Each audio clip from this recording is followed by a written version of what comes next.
please give honor to Caroline Glick, the Hisha on the Table.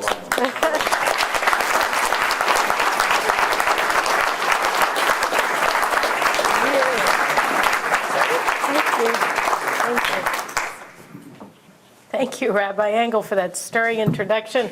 I have to say, when you were talking about Visha, I was starting to tear up thinking about the extraordinary responsibility that all of us Jewish mothers have to our children, to protecting them. And what can I do? I always tear up when I think about my kids. But it really is a pleasure and a privilege to be here tonight. I have to wish everybody the best wishes of my very dear friends, and your friends as well, Rabbi Harvey and Vivian Well, who are some of my very closest friends of my family. I've known Rabbi Well since almost since I was born, because he was the principal of our day school in Hyde Park, Akiva Schechter Jewish Day School. So they've really been important spiritual leaders for the community, not only in Skokie, but also in Hyde Park, as a result of that enduring tie that Rabbi Well made with the much smaller community in Hyde Park. So again, thank you all very much for coming on such short notice to this event. Thank you for inviting me on such short notice. It really is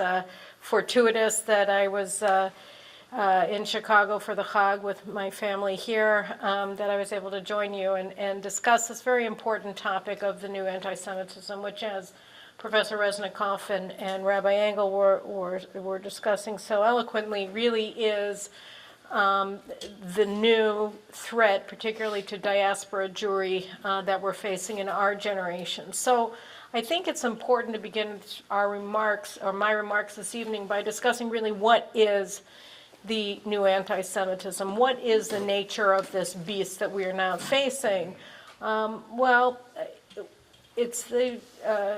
It is a movement that began or came into full blossom after years of sort of careful cultivation in the 1980s and the 1990s. A movement that came into full blossom in 2001, following the UN conference against racism at Durban, South Africa, in August and September of 2001. It was ended 3 days before the 9/11 attacks in New York and Washington.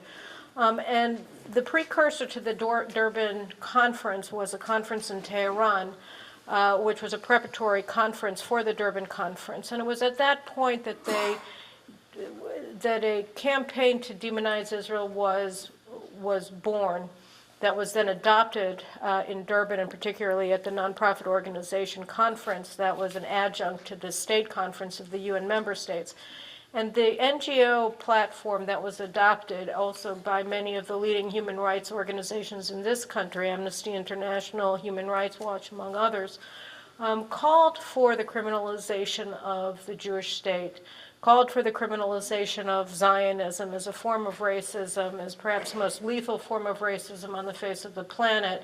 Zionists, Jews who support Israel, and others who support Israel were to be criminalized and libeled as racists, and everything associated with the Jewish state was supposed to be boycotted and thrown out of the public square. It was supposed to lead to a complete political and economic isolation of Israel. Given that the conference itself was carried out in South Africa, the obvious parallels to apartheid South Africa were made explicit, both in the Durban Declaration and in subsequent determinations by its members and by the people who signed on to the declaration in September of 2001. So this is really a plot that was organized. It was a blueprint that was ratified by the major human rights organizations in the world in Durban in early September of 2001. And again, the idea is to criminalize every aspect of Israel, to criminalize the military, to criminalize society, to criminalize supporters, to criminalize citizens within Israel as war criminals, as colonialists, as racists. And every aspect, again, of Israel's existence was to be demonized and criminalized and thrown out of the family of nations. Israel's place was to be taken by a state of Palestine that was either supposed to be a nation state or it was supposed to be as Hamas sees it, a enclave of the global caliphate whose handiwork we see now so grotesquely not only in Syria and in Iraq and in Nigeria and other places and in the Sinai, but also in Libya, but also in Paris and in Belgium and in Turkey, among other places. So that was the vision. That was the blueprint.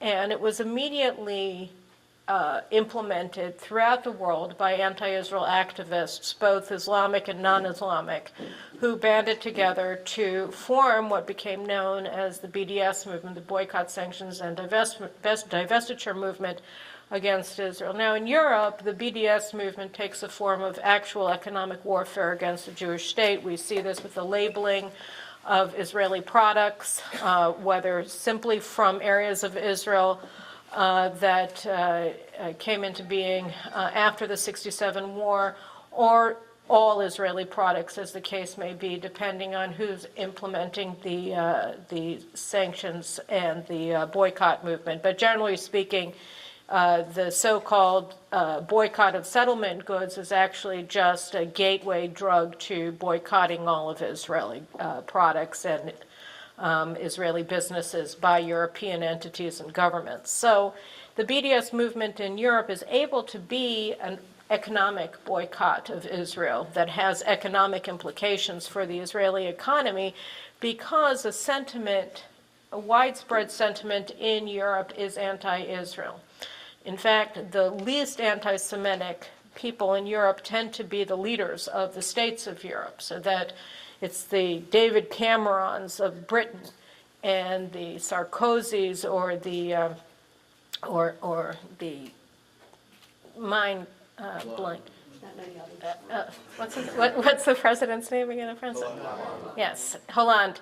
And their counterparts, they are less anti-Semitic than their voters are, so that they are kind of the last line of defense for Israel, whereas the publics of Europe are anti-Israel, are anti-Semitic, which we've seen in poll after poll, or most visibly, I think it was in 2004, when popular sentiment claimed that Israel, in country after country after country, Israel was listed as the greatest threat to global peace and security in the world. North Korea came in second. Iran came in third.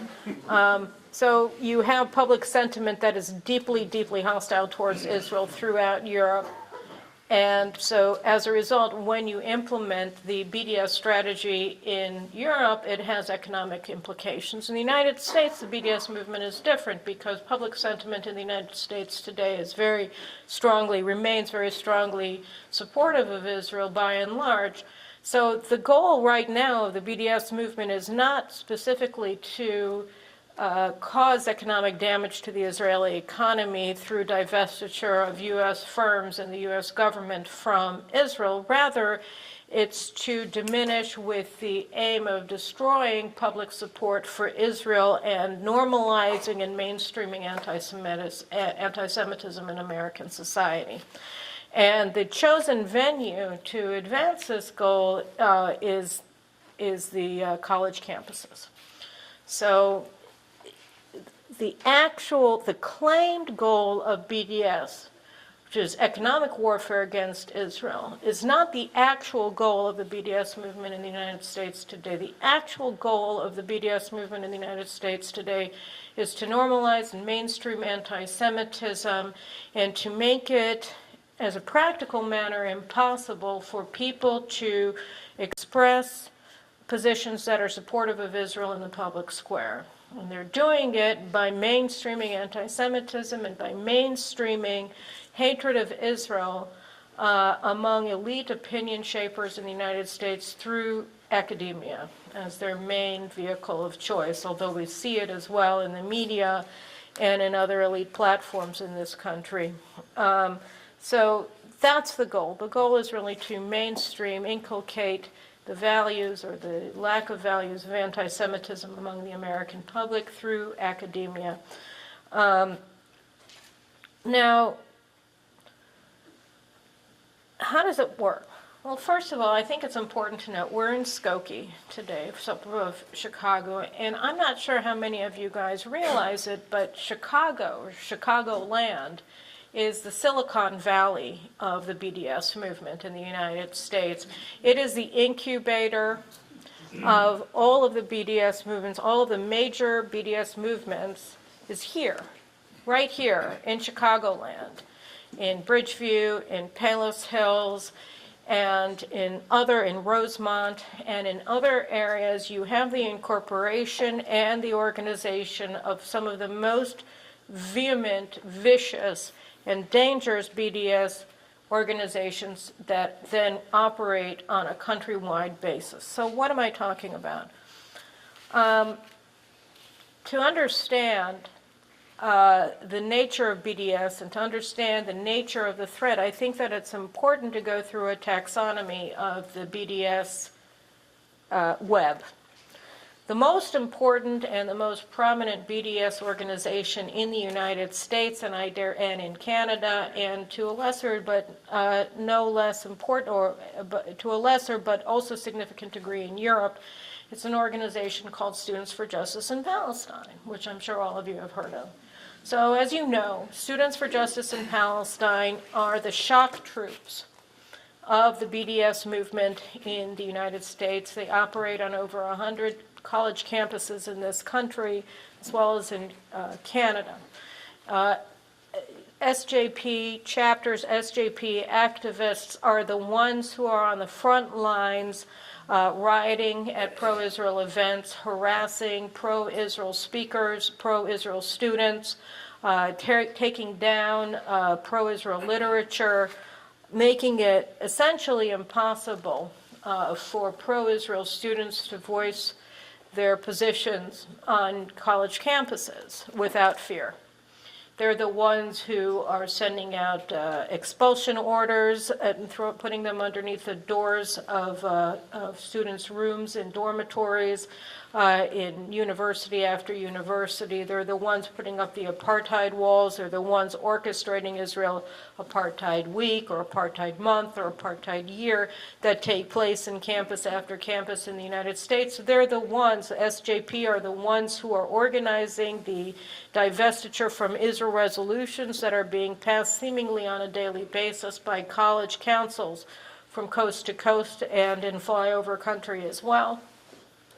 And what's interesting about SJP, among other things, is that even though they are even though they are operating countrywide, there is a uniformity of the talking points, there is a uniformity of the language, there is a uniformity of the modes of operations that cuts across all geographical areas of this country, so that if you have students for the first time rioting at pro-Israel event when at University of California in Irvine in 2010, you had a group of students from Students for Justice in Palestine who rioted and shut down a speech by then Israeli Ambassador Michael Oren at the campus. That action was then repeated and became the normal practice, the standard practice of Students for Justice in Palestine activists throughout the country. Every single action that takes place on one campus, you can bet, will take place at dozens and dozens of other campuses throughout the country, either simultaneously or within weeks and months, so that there is a uniformity of slogans, there is a uniformity of signs, and there is a uniformity of action among all of these groups, which is really uncanny. I mean, try to find two Hillels, right, that operate in the same manner, in the same city, let alone in the same state or throughout the United States of America. It simply doesn't exist. Let me tell you something else that's very interesting about Students for Justice in Palestine. This seemingly gargantuan organization doesn't exist. What do I mean? There is no national organization. There is no Students for Justice in Palestine that is registered as a nonprofit organization either with state or local authorities in any state. It's a phantom organization. It's a ghost. If you try to follow its money trail, you can't, because it has no money trail, because it has no paper trail, because it doesn't exist. It's never been registered. So go chase it. Go chase that ghost. How do you do it then? What are you doing? Basically, it's a red herring, right? Everybody's going out and trying to, or a red flag, and we're the bulls trying to attack it with our horns, but we can't. And so everybody sees SJP, and everybody wants to deal with SJP, as it turns out there is no SJP to trace. So what do? How do you look at it then? Well, you have to realize that SJP is just a shield. Behind it is a sword. What is a sword? So many of you may have seen that last week, on April 19th, Jonathan Chanzer of the Foundation for Defense of Democracies gave testimony before a Joint House Subcommittee on the Middle East and Terrorism and Nonproliferation. And he revealed what this sword is. It's Hamas. Students for Justice in Palestine was formed by a Berkeley professor named Hatem Bazian. Hatem Bazian, in previous years, worked for two organizations, among others, Kind Hearts and the Islamic Association for Palestine. Both of these organizations were outlawed after they became indicted as terrorism financiers in the Holy Land Foundation trial that was concluded in 2008. Both of them were banned and disbanded by the federal authorities. Many of their leaders are in jail or were imprisoned or fled the country following the beginning of the prosecution that began in 2002 in the wake of the 9/11 bombings.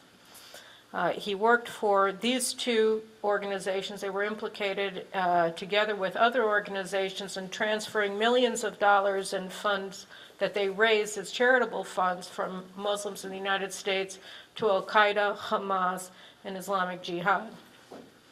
In 2001, I think following the Durban Declaration, Hatem Bazian founded Students for Justice in Palestine. Now, he founded it with the aim of subterfuge. He wanted to separate this shock troop organization from its Islamic jihadist parentage.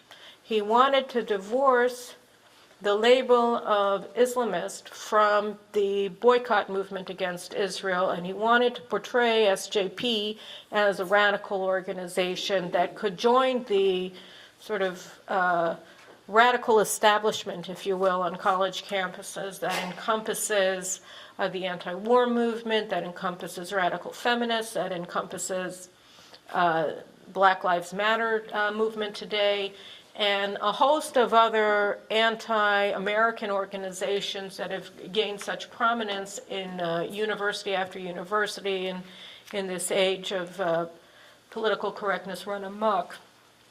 And so the leadership of the activists and Students for Justice in Palestine, as part of a premeditated policy or strategy of operations, collude openly, collaborate willingly with radical organizations on every college campus to build alliances with them, and also to transform all the radical groups in the United States, most of which have nothing to do with the Middle East or with foreign policy, into shock troops for anti-Israel activism.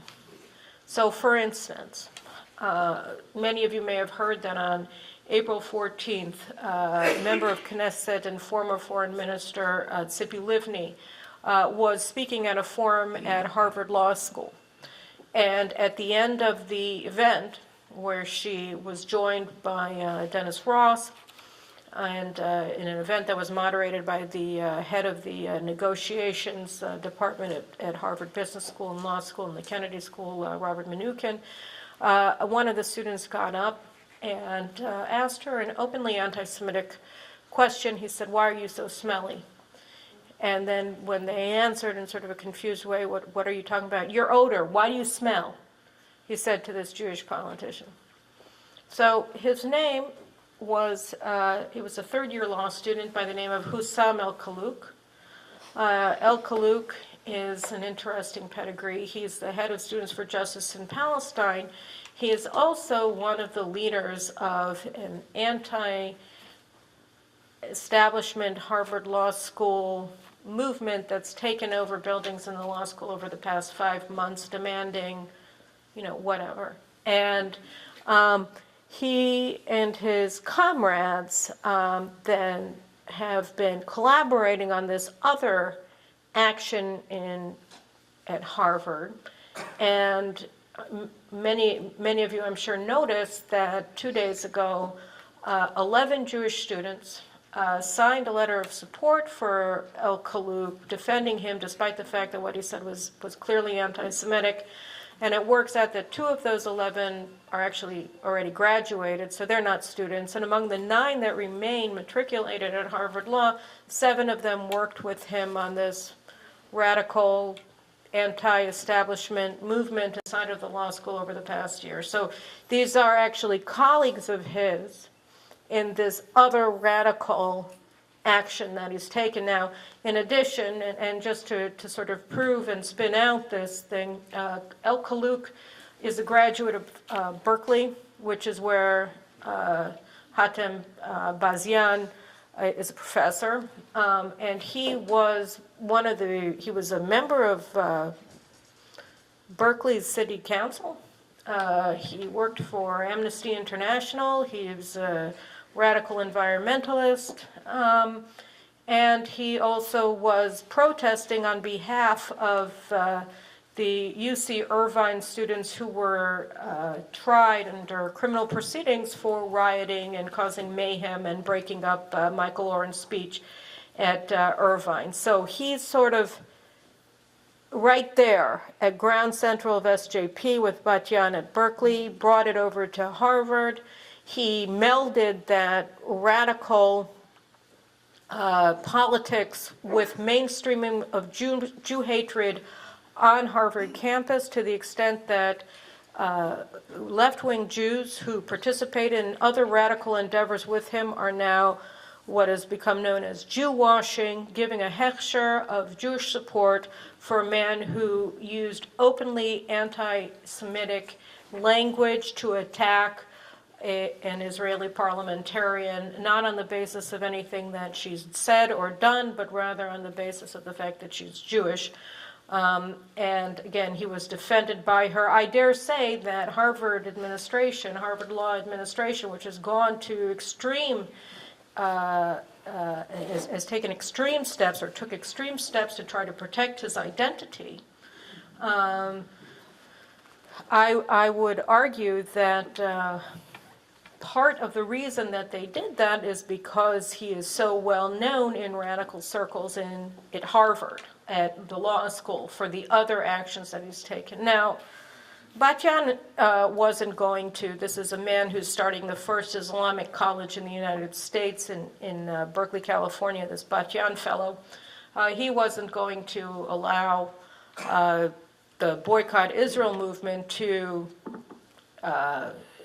be taken over by communists.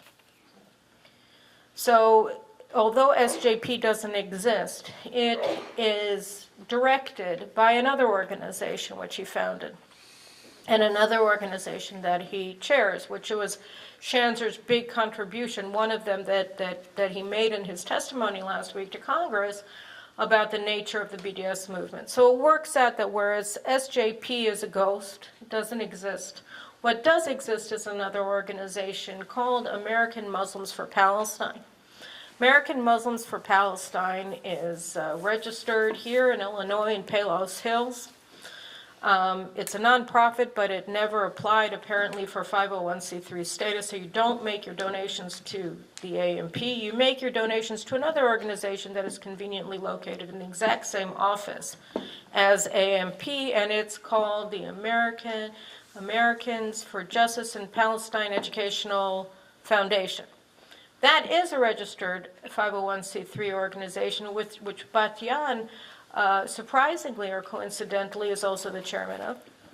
And what Schanzer found was that the board members and the officers and the employees of these organizations come from Kind Hearts, from Islamic Association for Palestine, and for the Holy Land Foundation. That is three principal organizations that were disbanded by federal authorities, whose leaders were imprisoned, many of them, for their material support for terrorism to the tune of funding millions of dollars that were transferred to Al-Qaeda, to Hamas, and to Islamic Jihad, among other terrorist organizations. So some of the people who are involved with AMP and are involved with the Americans for Justice in Palestine Educational Trust were actually named in the Holy Land Foundation trial as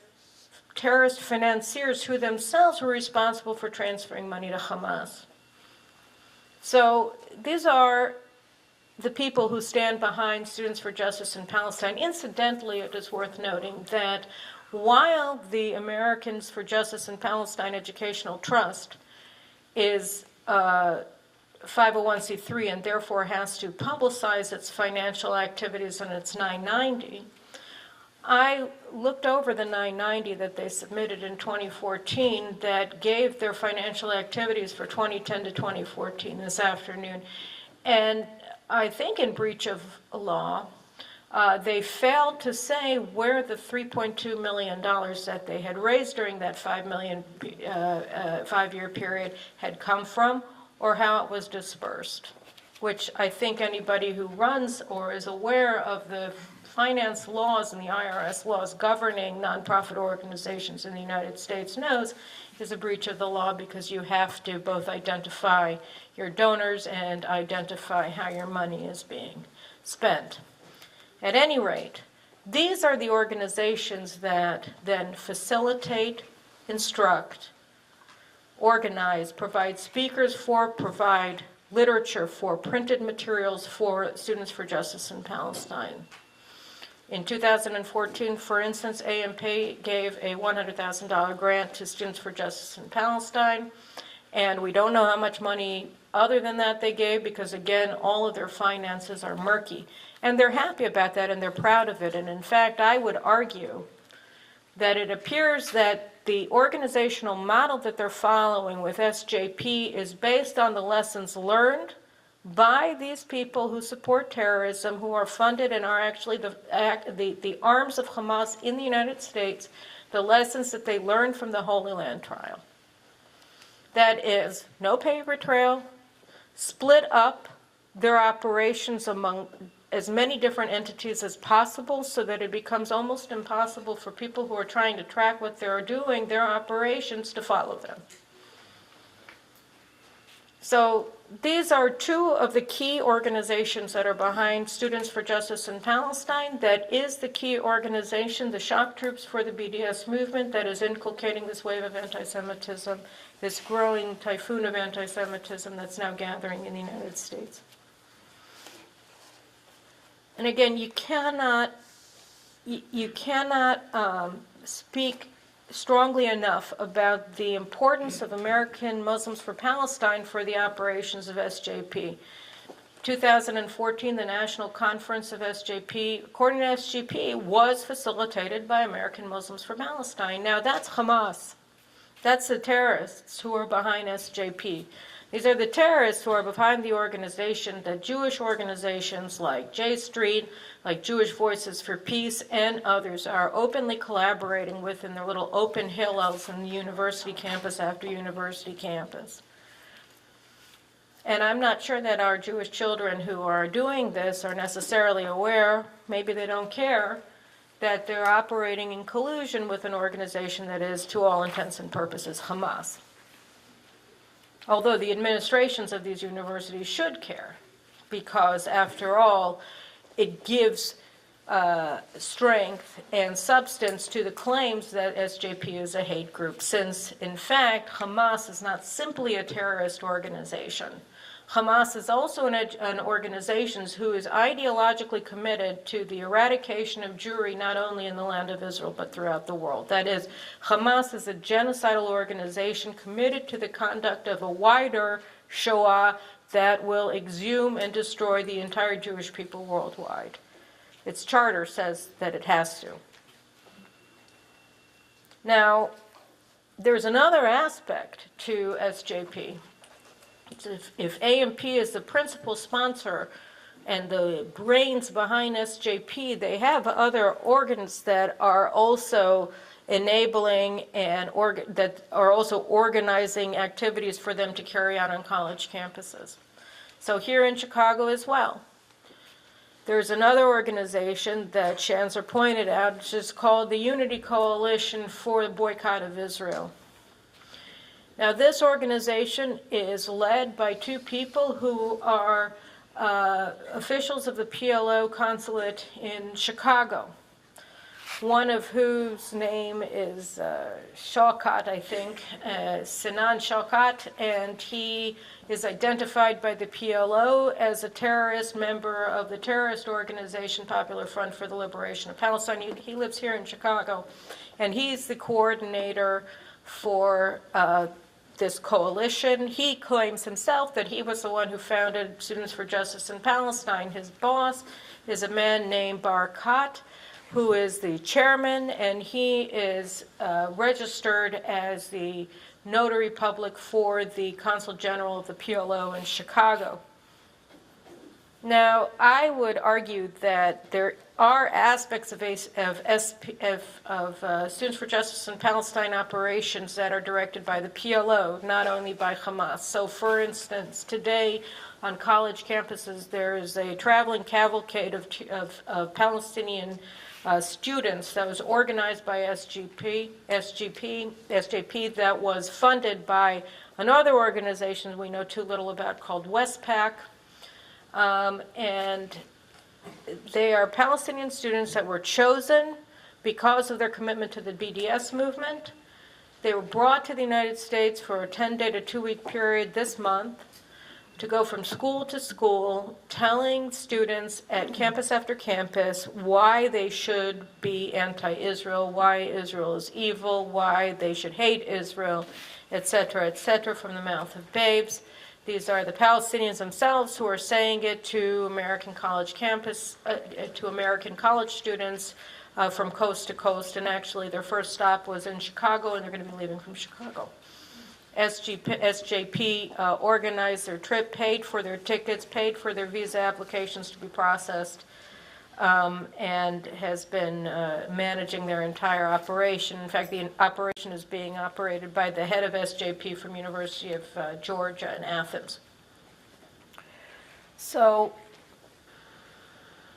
when we look at the BDS movement, right, the BDS movement is about criminalizing Israel. It's anti-Semitic, not simply in effect, but by design, because what they want to do is two things. One is intimidate, silence, and humiliate American Jewry to the point where, I have a nephew at Pomona College who was speaking at a public event a couple of weeks ago. It was on YouTube, so Aunt Carolyn had to watch it. And they were asked a question, he was on a panel, they were asked a question about whether the political correctness on college campus, and this was just a general discussion of sort of the liberal tyranny on campuses, whether they feel that their religious freedom is constrained.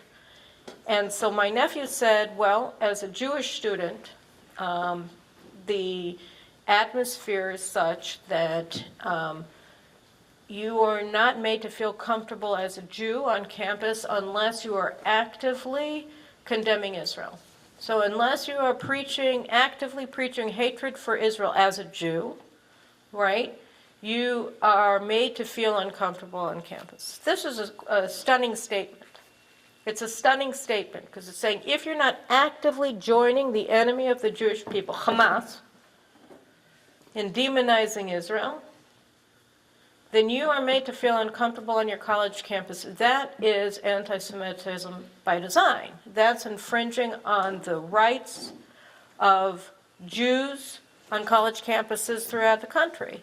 So that's anti-Semitism. It's anti-Semitism as well because, of course, we know, right, that without Israel, that Jews in this country, just like Jews throughout the world, will be demoted to the humiliated standing that we suffered from for 2,000 years until the establishment of the State of Israel in 1948.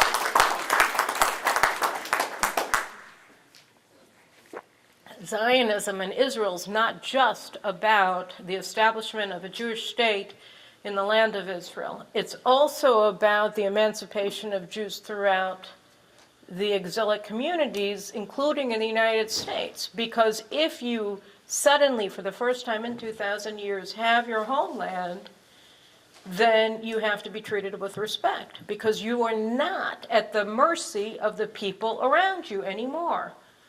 And the notion that Jews have to be demoted back to that position, and the Jews who aren't willing to engage in a campaign that would force all Jews back to that second-class status throughout the world, that only those Jews are given pride of place in the general communities of their college campuses, that is, of course, you can't get more anti-Semitic than that.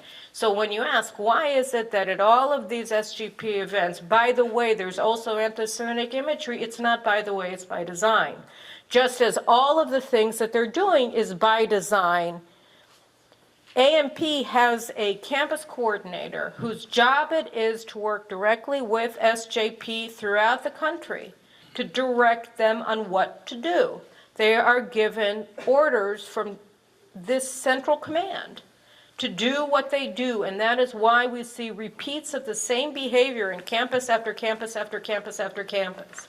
That's why we see the exact same thing happening at University of Chicago, happening at University of Michigan, happening at NYU, over and over and over again. And they know exactly how to time everything. So for instance, I have another nephew who's at University of Chicago. All the students went away for spring break, came back to discover that there was a new organization on campus. It was called U of C Divest. And within 2 weeks from the reconvening for the spring quarter, this U of C Divest that hadn't existed when they went away for vacation had managed to pass a divest resolution at the University of Chicago College Council. They just are blindsided, and it's not that most University of Chicago students support this. Most University of Chicago, I dare say, oppose it, to the extent they care. But these people are organized to do one thing, and to do one thing only, and it isn't to have people have get-togethers and Jewish mixers, or try to get people to come to shul, or whatever, date other Jews, join fraternities. It is to demonize Israel, and they are laser focused on this goal. And before you can say Jack Robinson, University of Chicago has joined the community of universities in the United States that have called for a divestment from Israel, that it has become another campus where Jew hatred is given free rein. And so how do you deal with this? What do you do? How do you fight this? Now that we understand the problem, what do we do in order to combat it? So I think that from Shanzer's testimony, 3 avenues of action become quite clear. And they're particularly important for Chicagoans because some of the action has to specifically be done in the state of Illinois. So many of you may know. So 2 of these avenues of action are legal, and one of them is more political, activist oriented. So on the legal front, many of you may know that the Bush administration had been hoping that by taking it easy on the Islamist groups in the United States, like CARE and ISNA and others, that somehow or another they'd be able to co-opt them, and then they would be anti-jihad, even though they're preconceived as jihadist organizations, but that are Muslim Brotherhood front organizations, and Muslim Brotherhood is jihad. But that was sort of the Bush administration's sort of intellectually failed model for dealing with jihad, based on wishful thinking. But according to Christian Adams, who's a former attorney at the Department of Justice, who was sort of forced out by the Obama administration in 2010, shortly after Obama came into office in 2009, Eric Holder, then Attorney General, determined and instructed DOJ prosecutors to end the prosecution of the Holy Land Foundation trial. They had ended in 2008, and the DOJ had prepared for a second round of indictments and prosecutions based upon proof that had been exposed, or evidence that they had amassed through the first Holy Land Foundation trial, in implicating many other Islamic organizations, so-called mainstream Islamic organizations like CARE and ISNA as terror financiers and as front organization for jihadist groups in the United States.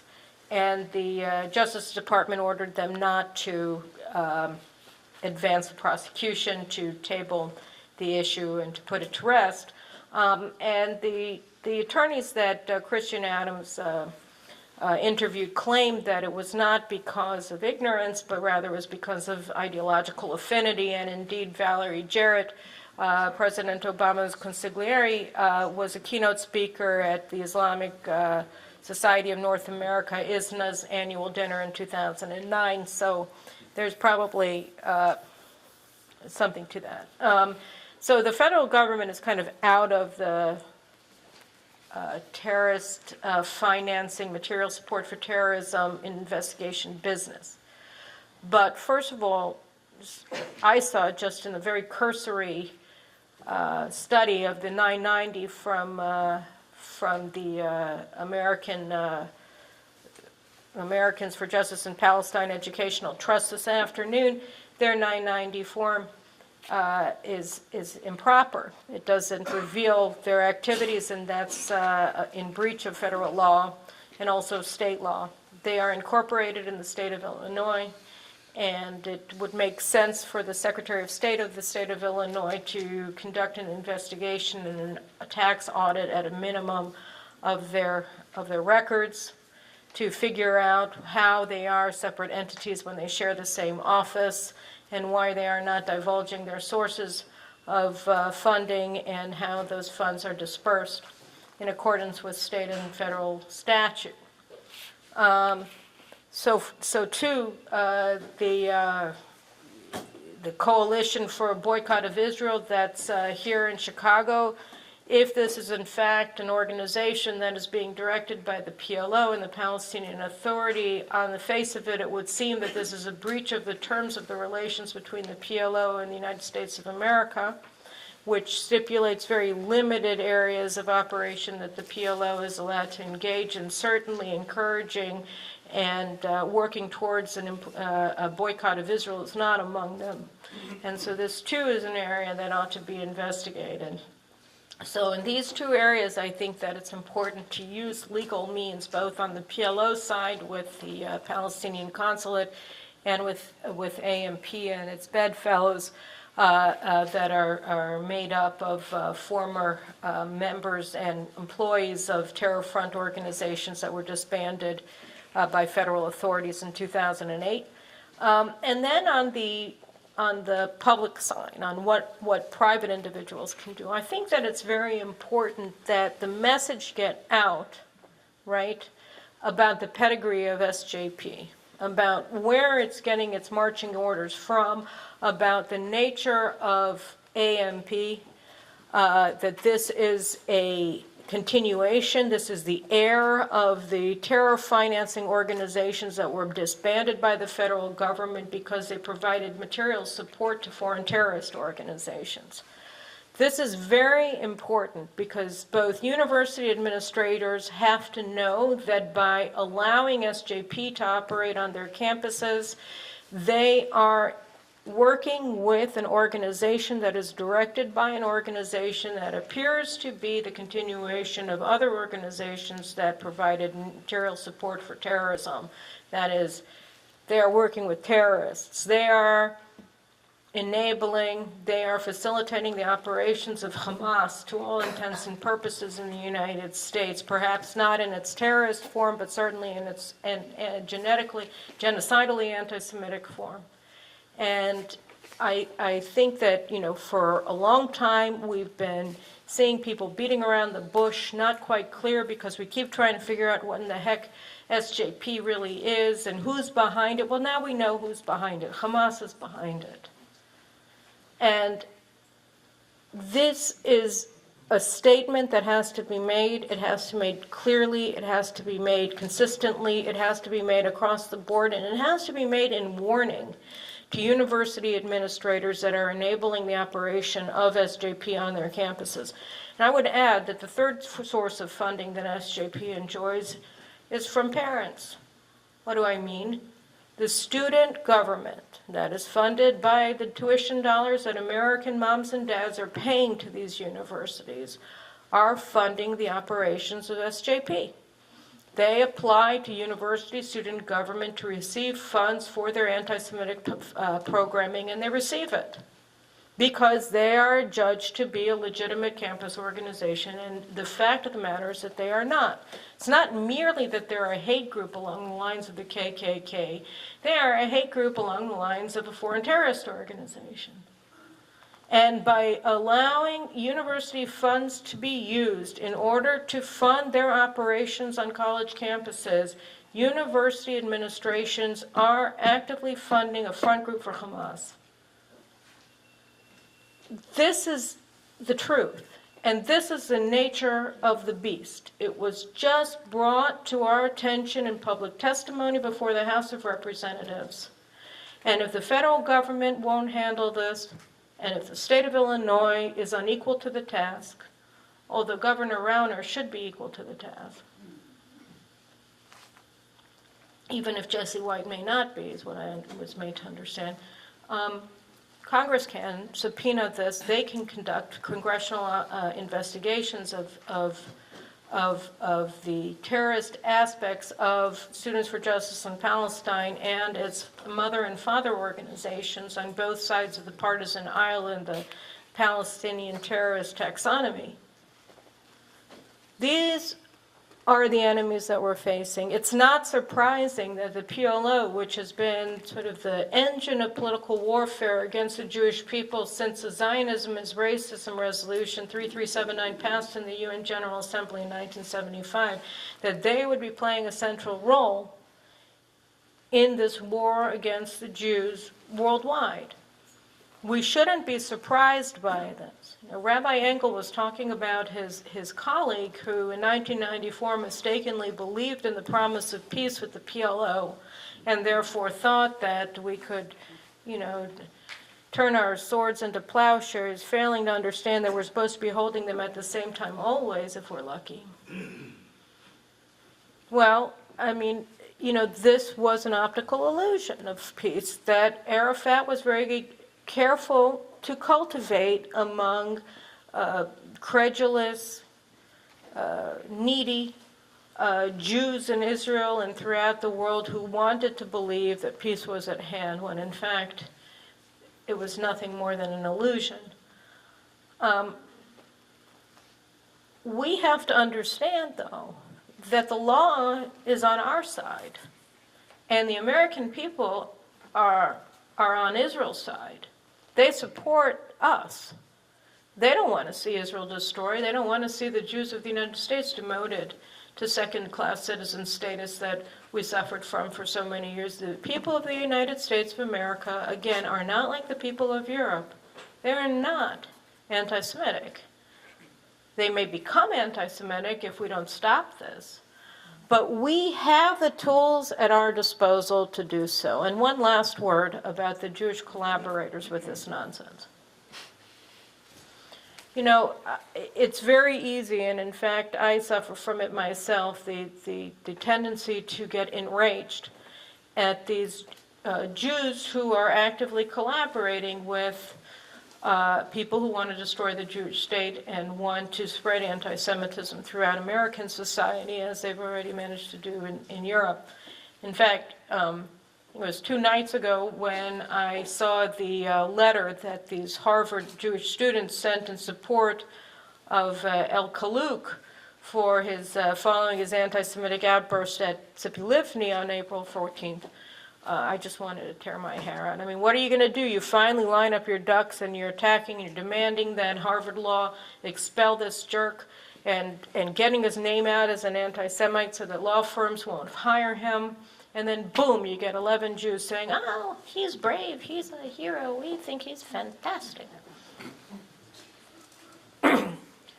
But the fact of the matter is that we have to treat them with contempt, both because they've earned it and also because they really don't speak for us. They don't speak for, obviously, for the Jews of Israel, and they also don't speak for the overwhelming majority of the Jews in the United States. And just as you wouldn't want, somebody who wins 1% of the vote to become the next mayor of Chicago, you don't want for 1% or 2% of American students on college campuses, Harvard Law, Columbia, UC, Berkeley, or where have you, maybe in Berkeley it's 10%. You don't want them to be calling the shots for the community. The community doesn't like it when people are referred to as smelly Jews, right? That's not acceptable. That's not acceptable behavior. The fact that you can get a couple of lunatics at Harvard Law School who are willing to stand up for this is beside the point. That is not the position of the Jewish community of the United States of America, not at Harvard, not at Yale, not at University of Chicago, not anywhere. Not at DePaul. It is not the position of this community, and therefore, have to do something that sometimes I have trouble doing, I'll admit, which is keep our heads, not lose our cool, take a deep breath, and treat them with the contempt that they deserve. We want them to remain marginal. They do these things in order to get under our skin so that we can then react. They're punching above their weight because they know that if we respond to them, then they grow. Because then we legitimize them. And so the way I believe to deal with organizations, hate groups that are manned by Jews, like Jewish Voices for Peace, and increasingly like J Street, which is really the gateway drug for Jews to join forces with the anti-Zionists, the SJPs, and the Hamases of our day. The way to deal with them is with contempt, is to say they don't speak for us. Of course, America's a free country. They can spew whatever nonsense they want, but the notion that they represent even a cross-section of American Jewry is preposterous, because it is preposterous. And if we're not willing to have the presence of mind and the calm demeanor, at least, to make this statement clearly and consistently, then they will grow. And we'll be contributing to their growth by giving them the legitimacy of a fight. So it's very important to note, but it's also important to keep them out of the big tent, because they are marginal. I'll tell you, I had a great time, I have to admit. I think it was the summer before last, I can't remember. I was in Chicago with my kids, and we came to the Jewish Federation's picnic or something. Well, you were there. It's a Jewish festival. Jewish festival. It was fantastic. We were there only at the end, but we had a good time with my little kids, and there was Jewish Voices for Peace. Now, why were they allowed to come? Who did they represent? And I understand the embarrassment of saying no, but grown-ups have to say no. It's part of our job, is just say no. Sorry, you don't represent anybody in this community, therefore, go join the Quakers in their annual celebration, but you can't come to us. You join your funders. Your funders are not Jews. You don't exist because of Jewish money, so go to the people who support them. Very calmly, very nicely, and smile. And that's the way to do it. These people do play a key role in this war against the Jews, because they do give a hechsher on the face of it to Hamas, to Students for Justice in Palestine, and make it seem like they have a Jewish legitimacy, that they're not anti-Jewish because they have these crazies who are running around saying Jews against the occupation. It has to be clear that even though they dress like, normal people, right, they are the left-wing equivalent of Neturei Karta. And just as nobody thinks the Neturei Karta rabbis who show up at Ahmadinejad's Holocaust denial conference in Tehran represent anybody, so that has to be the understanding when you're dealing with organizations like Jewish Voices for Peace. They are the equivalent, the political equivalent of Neturei Karta. So these are, my thoughts both on the pedigree of the war against the Jews, the new anti-Semitism that is plaguing the United States of America, and what its nature is and how we have to go about fighting it. And I believe that we will win. Thank you.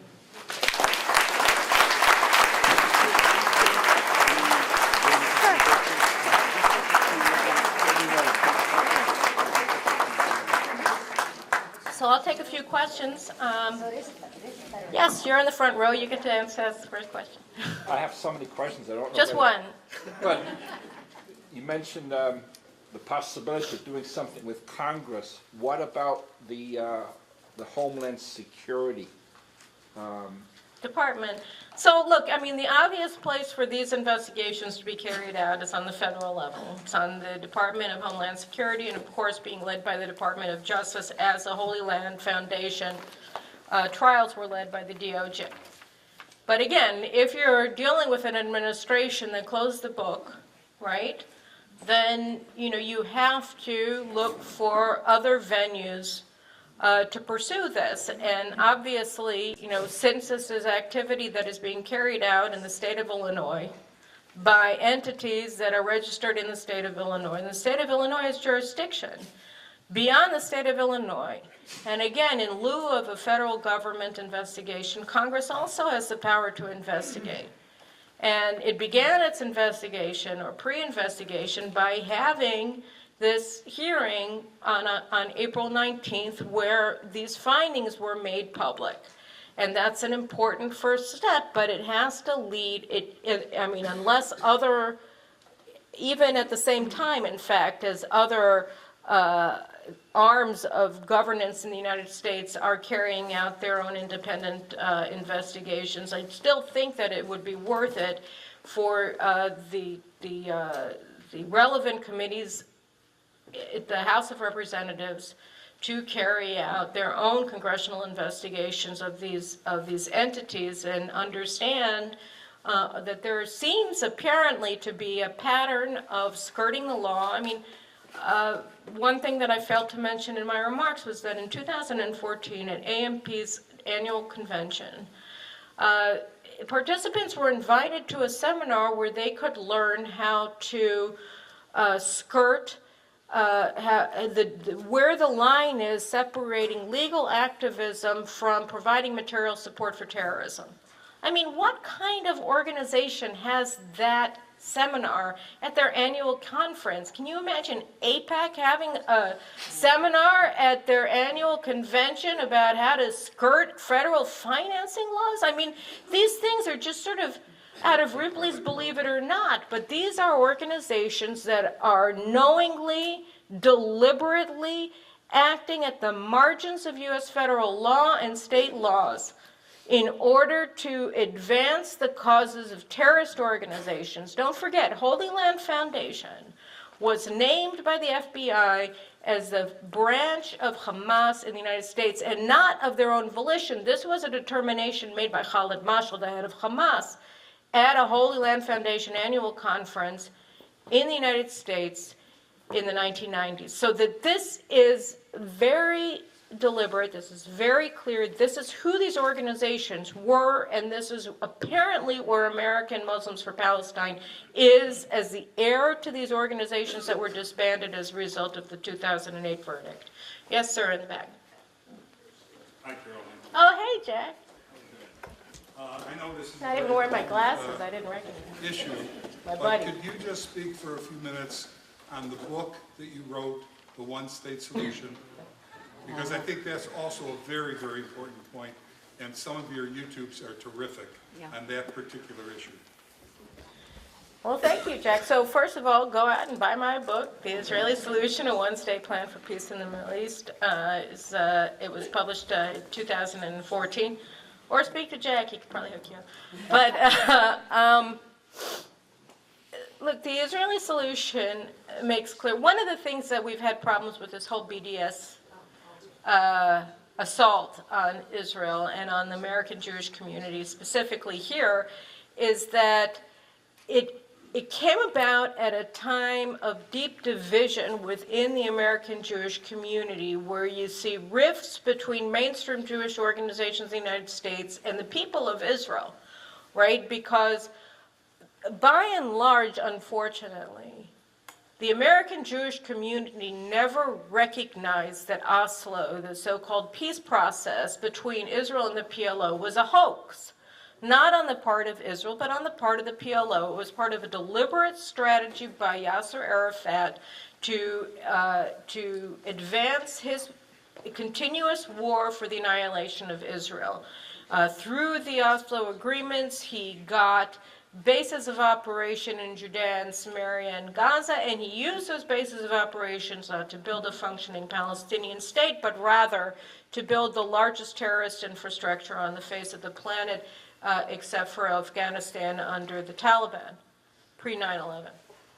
So this is what happened as a result of the Oslo Accords. Now, unfortunately, while Israelis were forced to learn the lesson and had the hoax exposed to us on our backs and on the bodies of 1,300 Israeli citizens who were murdered by the PLO since 1993, and on the backs of thousands more who were wounded, and the families that were destroyed as a result of the terrorism, the American Jewish community, by and large, didn't receive the message, and continues to this day to maintain faith, by and large, with the notion that the way to solve the conflict is by establishing a Palestinian state in all or much of not only Gaza, which is now a terrorist state under the control of Hamas, which is acting, of course, in collusion with Iran, its principal sponsor, as well as ISIS in the Sinai, and the Muslim Brotherhood in Egypt,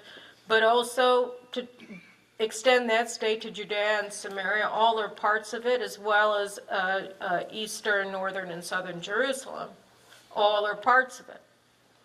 So this is the notion that if we give up our heartland, that to the PLO, that they will be appeased and will form a state and be happy and everything will be great. Unfortunately, this is a complete and utter lie, and it's caused already the death of over 1,000 people, and it will cause the death of more. And it's this notion that it's the heart of the two-state solution that is so pernicious and that is engendering this sort of mainstreaming of anti-Israel hatred throughout the Western world, because that notion is that the reason not only that there's no peace between Israel and its neighbors, but the reason why Islamic jihadism is now permeating not only the region but Islamic communities throughout the Western world is because Israel won't cough up sufficient land to appease the Palestinians and the larger Islamic world. So that the notion at the heart of the two-state paradigm is that the reason that there's a problem with Islam is because of Israel. That the Jews are to blame for the jihad. If we would cough up Jerusalem, if we would cough up Hebron and Beit El and Gush Etzion and so on and so forth, then not only would the Palestinians be appeased, but the larger Islamic world would be appeased, and they would stop blowing up and massacring people in Paris and in Brussels and so on and so forth. Now, the preposterous of this notion is clear to Israelis. Unfortunately, it is not so clear to the American Jewish community. And as a result, it's very, very difficult for the American Jewish community to galvanize support and rally around Israel, because many of the leaders of the American Jewish community believe that there is justification to the claims against Israel being made by the likes of Students for Justice in Palestine. So it's true that this is a discussion that has to take place, but I think that unfortunately, the way that things always go is that we're so pressed by the immediate considerations, by the immediate crisis, by the immediate threat to communities in the diaspora or to Israel specifically, that we have a hard time looking at the reason why it's so hard for us to defend ourselves. So I think, I said in a tongue-in-cheek sort of way, go buy my book. But the fact of the matter is that it's very important for American Jews to understand that the claim that the two-state solution is workable and that it's the basis for peace and that it's the way forward to enable peace to be breaking out throughout the Middle East, throughout the Islamic world, is a pernicious anti-Semitic lie.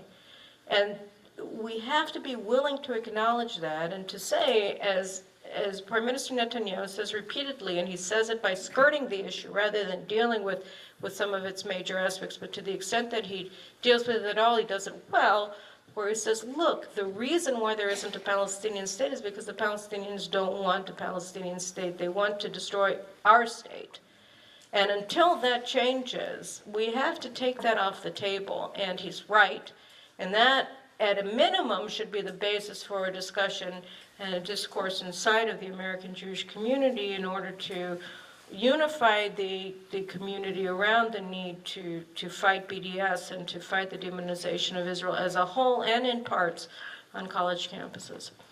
Yes, ma'am. You spoke before to Jan with us about the role of alumni on college campuses, and since many of us are alumni here, could you speak more about our role in all of this? Stop giving. Yes, I think that alumni play a very key role in fighting BDS. Because again, I think, like I said, these college kids, right, like at University of Chicago, they really are there to learn. They're there to study for their exams. They're there to prepare for their careers. They are not full-time Israel activists. Even the most active Israel activists can't be on the ball all the time because they have to study. That's why their parents are paying a gazillion dollars per semester for them to go there, right? So it's not fair to say that they have to fight Hamas alone, right? And the truth of the matter is that the people who are responsible for enabling this campaign to be carried out on college campuses are the administrators. They're the ones who are allowing Students for Justice in Palestine, among others, to operate openly on college campuses as a recognized college organization, student organization, equal to Hillel, equal to whatever student club, the chess club, the football team. They are the equals of all of these organizations as far as the administrators are concerned, or perhaps even given a vaunted status because they're progressive, supposedly. Now, it's these college administrators who really have to be the address, because they are the ones who have to stop this hatred from being cultivated on their campuses. And they have to be the ones who bar the operations of these hate groups on their campuses. So what I had suggested at that Stand With Us board meeting a while back is that alumni, for instance, anybody here graduated from University of Michigan? Yeah, right. This is like, University of Michigan, University of Illinois, DePaul, University of Chicago. All of these campuses are beset by these BDS organizations. Northwestern also passed their BDS resolution last year. You have to band together and say, no more money, we're not going to homecoming, we are not giving you a cent, and we are going to urge our fellow alumni to cut you off so long as you are maintaining your campuses as open, happy hunting grounds for Jew haters. Okay. So I think we're going to have to close with that, and I know that our esteemed professor wants to, Resnikoff also wants to give some closing remarks. So I thank you very much for your attention and for your dedication. Thank you.